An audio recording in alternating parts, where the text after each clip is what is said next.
너꿀입니다. 지난주 계엄령으로 인해서 참 시장이 많이 혼란스러운 상황이죠.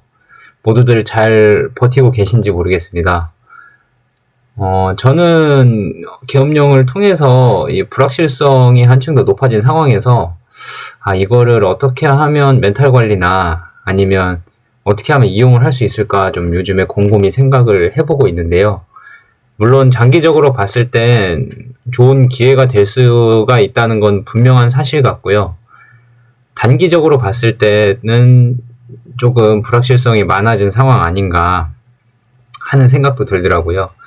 일례로 미국에 살고 있는 지인들 같은 경우는 가끔 이제 외국인들이 물어본다고 해요. 제 친구들한테 너희 나라 괜찮냐?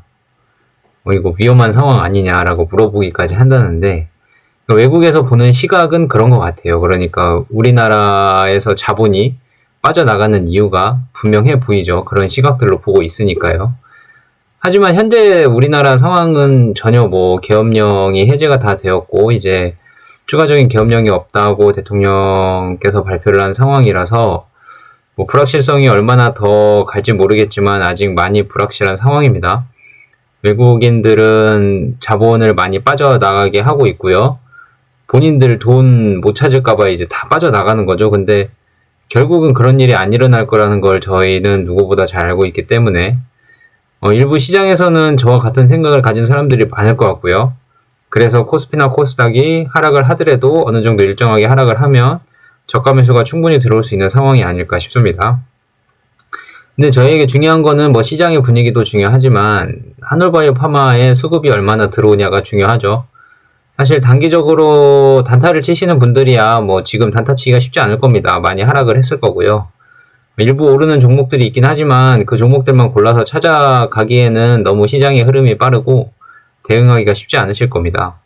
결국은 장기적으로 생각을 해야 되는데, 장기적으로 생각을 했을 때 이걸 어떻게 기회로 찾을 수 있을까, 기회를 활용할 수 있을까 라고 생각을 해보면 결국은 답은 정해져 있지는 않은 것 같아요. 결국 저희는 꾸준히 매수를 해야 되고요.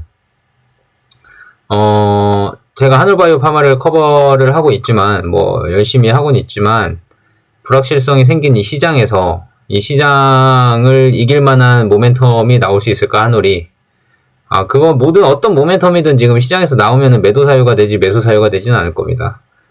그러니까 만약에 모멘텀이 딱 터져서 막 올라가는 주식이 있다면, 테마주가 아닌 이상은 막 모멘텀이 생겨서 올라가는 주식이 있다면 사람들은 지금 이 불확실한 상황에서 특히나 외국인들은 아마 그 상승을 노리고 팔 거예요, 아마. 그러니까 좋은 그 기업 가치를 받기가 힘들죠.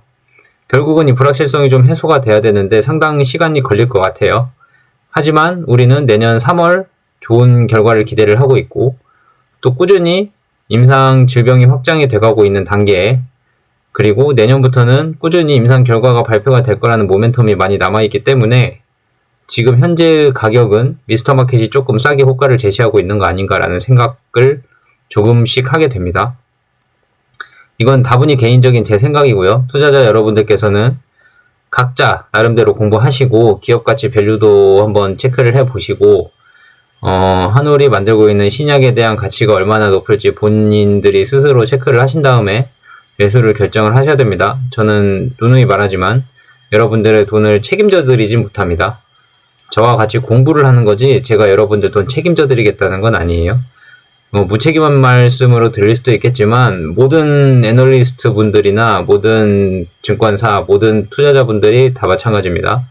유튜브 보시면 단기 투자하시는 차트 분석이나 매매 기법이라 그래서 여러 가지 매매 기법들을 본인들 개인적으로 성공했다는 그런 커리어를 가지고 솔루션도 해주러 다니고 그런 채널들이 많은 걸로 알고 있는데, 그런 채널들 보면 과거에 어떻게 했다 다 분석 내용이죠. 그리고 사실 나라면 이렇게 하겠다라고 하는데 차트 보고는 저도 얘기할 수 있습니다.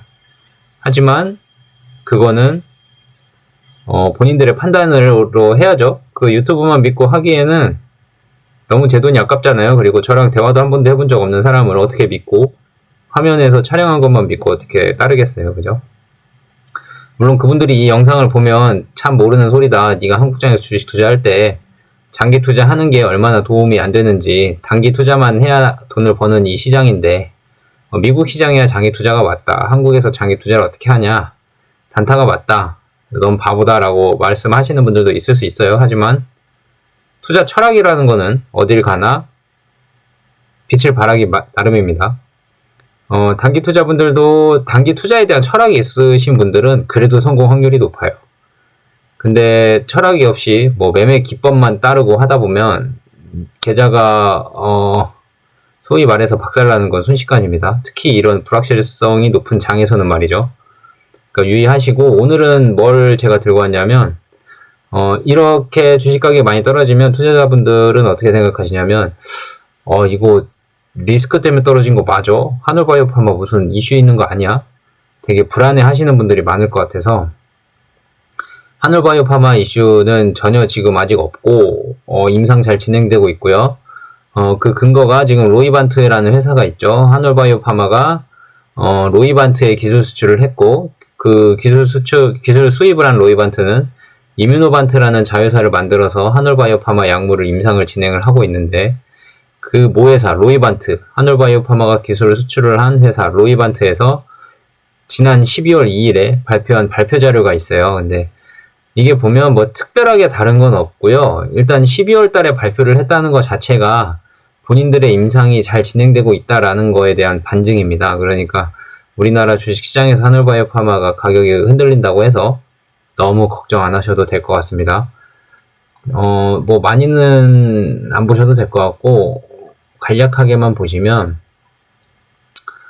여기 그 여기 바토클리마빈, MG, CIDP, TED 여기 나와 있죠. 이게 지금 이뮤노반트에 대한 내용이고, 여기도 있죠. IMVT 1402, 부작용이 없는 물질이 1402번이라고 그랬죠. 제가 계속 반복해서 말씀드리는 거는 헷갈리지 마시고 세뇌교육 당해라 이런 겁니다. 혼자서 보고서 보실 때도 이제 볼 줄 아셔야 되니까. 이게 보면 그레이브스병과 그 다음에 D2T, 이게 뭐냐, difficult to therapy, 그러니까 다루기 힘든 질환들에 대한 루마티스 관절염에 대해서 임상을 진행을 한다는 얘기고요. First pivotal trial expected to be initiated December 31. 그러니까 12월 31일까지 첫 번째 3상, 그러니까 주요 평가지표를 달성이 필요한 3상 시도를 12월 31일까지 하는 걸 기대를 한다 이 말이에요. 그 다음에 3월 31일까지 2025년 3월 31일까지 또 다른 게 진행이 될 거고요. 그러니까 그레이브스병은 12월 31일에 임상이 11월 31일까지 임상 3상이 이제 들어갈 거고 1402번으로요. 그 다음에 이 RA 류마티스 관절염은 3월 31일 안에 들어간다고 되어 있습니다. 바토클리맙은 1401번 부작용이 있는 물질이죠. 있는 물질인데 그게 먼저 임상을 진행했던 물질이고, MG 중증근무력 증가, CIDP, TED 이렇게 3개의 질환에서 임상 진행이 발표가 예정되어 있는데 3상 결과는 MG 탑라인 데이터가 나올 예정이고요. 이 비상 결과는 CIDP가 나올 예정이고요. 또 TED도 3상 결과가 나올 예정입니다. 쭉 보시면 아직 뭐 변한 게 없죠. 지난번에 계속 봤던 내용들이에요. 그러니까 참고만 해서 보시고 기간만 한번 체크하시고 넘어가시면 될 것 같습니다. 기간별로 모멘텀 순을 알려드리면 12월 31일 전에 그레이브스병 임상 이상이 부작용 없는 물질 최초로 질병에 대한 임상이 시작이 되고요. 그 다음에 3월 31일까지는 이 류마티스 관절염이 임상이 시작이 될 거고, 3월 31일까지는 이 바토클리맙 부작용이 있는 물질에 대한 MG 3상 탑라인 결과가 도출이 될 걸 예상이 되고요. 또 CIDP의 임상 2상 결과가 피리어드 1 기간에 대한 첫 번째 데이터가 아마 등록이 될 겁니다. 발표가 될 겁니다. 그 환자 등록은 지금 마무리가 됐대요. 그러니까 아마 큰 차질이 없는 한 내년 3월 31일까지 이 두 개의 결과는 발표가 될 것 같고요.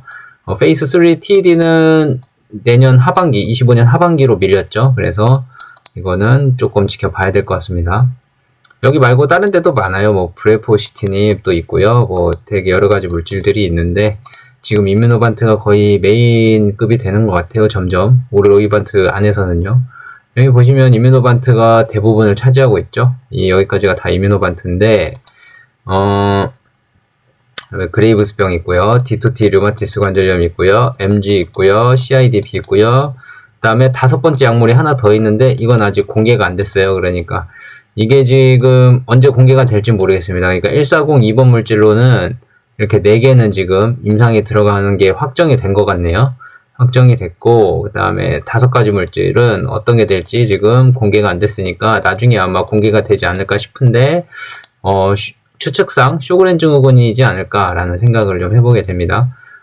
다른 여타 존슨앤존슨이나 알제넥스에서 쇼그렌 증후군 임상을 진행을 한 경우가 있기 때문에 지금 이게 쇼그렌 증후군이 아닐까라고 저는 조심스럽게 예상을 한번 해보는 중이에요. 그 다음에 바토콜리맙 1401번 부작용이 있는 물질로는 지금 MG, TED, CIDP 이렇게 3개 진행 중입니다.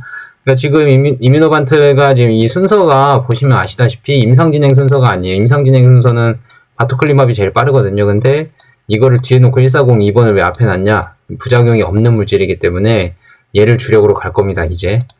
그러니까 바토클리맙과 같은 성분인데 얘가 부작용이 없기 때문에 이뮤노반트에서는 훨씬 가능성이 높고 시간이 조금 더 걸리더라도 베스트 인 클래스의 가능성이 훨씬 높고 그 외부에 라이선스 아웃을 할 때도 훨씬 더 많은 기업 가치를 인정받을 수 있다고 판단을 한 것 같아요. 만약에 바토클리맙으로 무리하게 가도 뭐 팔려고 하면은 팔 수 있는데 사실 이게 제값을 받기 좀 어려울 수 있죠. 부작용이 좀 어느 정도 있기 때문에. 그래서 1402번이 맨 처음에부터 이렇게 나와 있는 것 같고 여기서 보면 이제 그 로이반테 생각하는 자회사 임상 순서를 좀 알 수 있습니다. 최근에 제가 이 물질명은 기억은 안 나는데 로이반테에서 임상한 것 중에 실패한 것도 하나 있어서 그거는 이제 임상 개발 중단을 선언을 했거든요. 그러니까 로이반트에서는 이 이뮤노반트에 대한 임상 결과가 되게 기대가 클 수밖에 없고요. 집중을 할 수밖에 없는 상황입니다. 그러니까 아직 변한 거 없고 한올바이오파마는 가격만 떨어졌으니까 잘 따라와 주시면 될 것 같습니다. 안심하시고요. 높은 가격에서 사신 분들은 제 생각에는 뭐 조금씩 모아가시면 훨씬 나중에 더 빛을 발하지 않을까 싶네요. 여기는 좀 넘어가고요. 여기도 좀 넘어가고요. 뭐 이런 데는 이제 파트너사들입니다. 대규모 제약사들이 많죠. 파이자, 바이에르, 뭐 로슈, GSK, 머크 뭐 이런 데 많은데 얀센도 있고요. 한올바이오파마 여기 가운데 있죠. 한올바이오파마가. 여기서 보시면 파트너사들이니까 이 제약사에 이제 기술 수출을 할 수도 있고요. 언젠가 또 기술 수출을 하겠죠. 그죠? 10년간의 트랙 레코드를 기록을 하고 있고 많은 내용들이 있는데 이거는 나중에 한번 영어가 좀 힘드신 분들은 번역기 한 번씩 돌려보시면서 보면 좋아요. 이게 이렇게 복사해서 붙여넣기를 네이버에다 하시면 네이버가 알아서 번역을 해주거든요. 그러니까 조금 번거로우시겠지만 그래도 생각보다 시간이 얼마 안 걸립니다. 아니면 나중에 제가 복사본을 따로 만들어서 해드려도 되는데 그건 이제 차차 한올바이오파마 이슈가 한창 잠잠해지고 만약에 시간이 많이 남게 되면 제가 한번 번역을 한 부분에 대해서 브리핑을 한번 할 수 있으면 해드리겠습니다. 자, 바토클리맙입니다. 캘린더죠. 네, 일정을 한번 얘기를 해보면 다시 한번 말씀을 드리면 바토클리맙으로 MG 페이스 3 3상이 탑라인 데이터 주요 데이터가 FY가 피지컬 이어예요. 그러니까 회계연도니까 회계연도가 이제 매년 1분기마다거든요. 그러니까 회계연도 마지막이면 항상 연초 1분기를 얘기하는 겁니다. Y 피지컬 이어 엔드면은 2025년 1분기를 얘기하는 거고요. 3월달이죠. 그 다음에 여기도 이게 CIDP거든요. CIDP 이 비상도 같은 달이죠. 네, 달로 돼 있고 그 다음에 또 이 TED는 25년 하반기라고 나와 있고요. 이게 3개 한번 확인을 해보시면 될 것 같습니다. 이게 이제 달력표인데 여기 바토클리맙 여기 있죠. 바토클리맙 MG 3상 나오고 CIDP 임상 나오고요. 같은 기간에 나오고 그 다음에 여기 25년 중반기에서 하반기쯤 아마 TED 데이터가 나온다. 그러니까 이게 26년인데 지금 이 위치가 사실 이 동그라미 위치가 보시면 뭐 25년 상반기 하반기 중간이에요. 그러니까 한 가을 전에 나오지 않을까 싶네요. 25년 한 9월 언저리쯤 나오면은 딱 좋을 것 같은데요. 그쯤이지 않을까 싶네요. 지금 저 위치상은요. 캘린더 위치상에는 지금 바토클리맙 내용입니다. 여기서부터는 바토클리맙 내용이고 지금 이거는 이제 환자 수가 지속적으로 늘어나고 있다. 그러니까 곧 시장이 커지고 있다라는 상황이고, 여기서 보시면 이제 MG 중증 근무력증에 대한 FcRn 저해제들이 어떻게 진행이 되고 있는지라는 상황입니다. 이 N은 이제 임상을 진행한 환자 수고요. 여기 약 2,000명의 환자들이 있죠. 마지막에 토탈 N 하면 2,000명. 여기 표 아래 부분, 맨 아래 남색 부분 보시면 여기 2,000명이라고 나와 있는데, 이게 뭘 의미하냐면 지금 자가면역 질환 시장 자체가 크기 때문에 여러 임상 약물들이 진입을 하고 있거든요. 예를 들면 뭐 CD4L을 타겟으로 하는 임상 약물도 있고, 저희 그 에이프릴 바이오에서 진행하고 있는 약물들이거든요.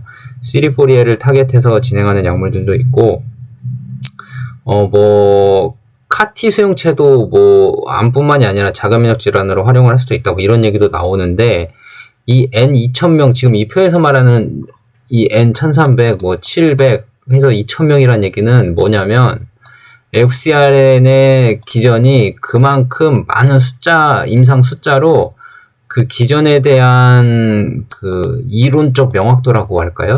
개념 증명이라고 할까요? 자가면역 질환에 대한 효능이 충분히 있다고 개념 증명이 충분한 숫자로 된 거예요. 그러니까 지금 임상하고 있는 환자들의 수가 2,000명이라는 거는 사실 3상을 2,000명 진행하려면 엄청 크거든요. 그리고 2,000명 진행한 약물이 얼마나 있을까 모르겠지만, 2,000명이라는 숫자를 가지고 FcRn 약물이 임상에 들어갔다는 거는 안정성은 충분히 검증이 됐고, 이제 효능면에서 질병들의 하나하나 타겟으로 보고 있는 상황인데, 다른 여타 타겟에 대한 타겟들은 이런 대규모 숫자를 갖고 있지 않아서 안정성이나 위험성이 증명이 아직 덜 된 상황이라는 거를 보여주는 표예요. 그러니까 해석을 잘 하셔야 되는 게, 이게 뭐 숫자가 이만큼 임상만 진행을 하네, 이게 아니고 다른 경쟁 약물들이 될 수 있는 새로운 타겟들, 뭐 CD4L이나 카티나 뭐 여러 가지가 있거든요.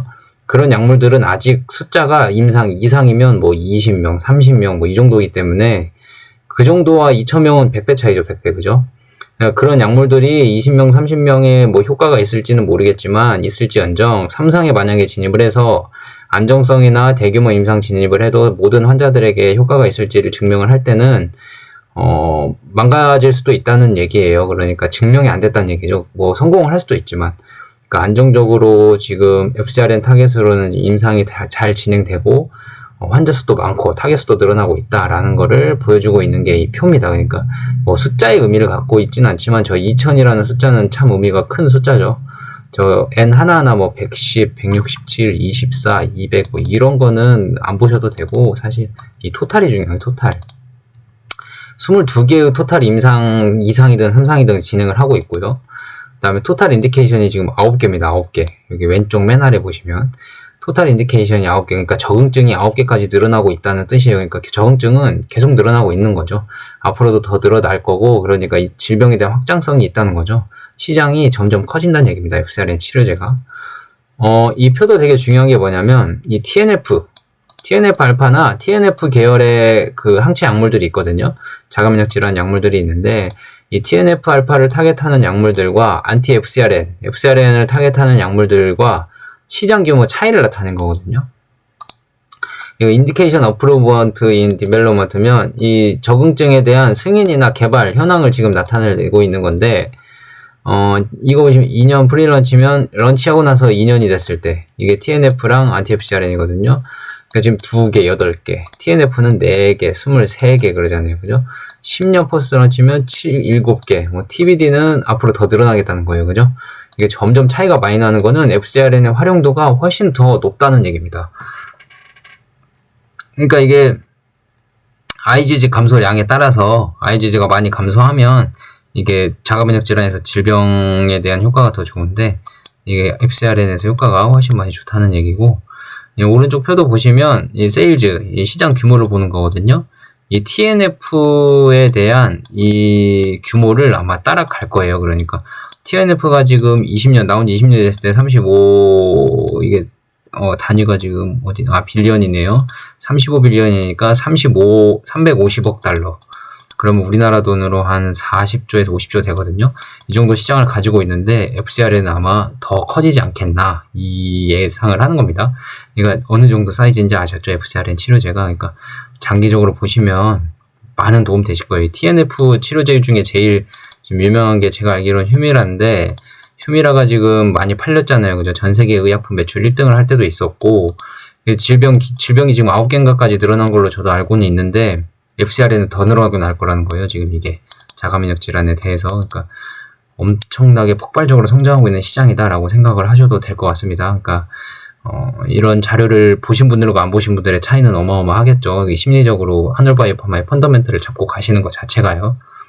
꼭 한번 보시고, 여기서부터는 아마 다음 시간에 제가 추가로 여기서부터는 그냥 개념 내용이나 뭐 이런 거거든요. 그러니까 많이 다른 건 없습니다. 다음 시간에 한 번 더 말씀을 드리도록 하겠습니다.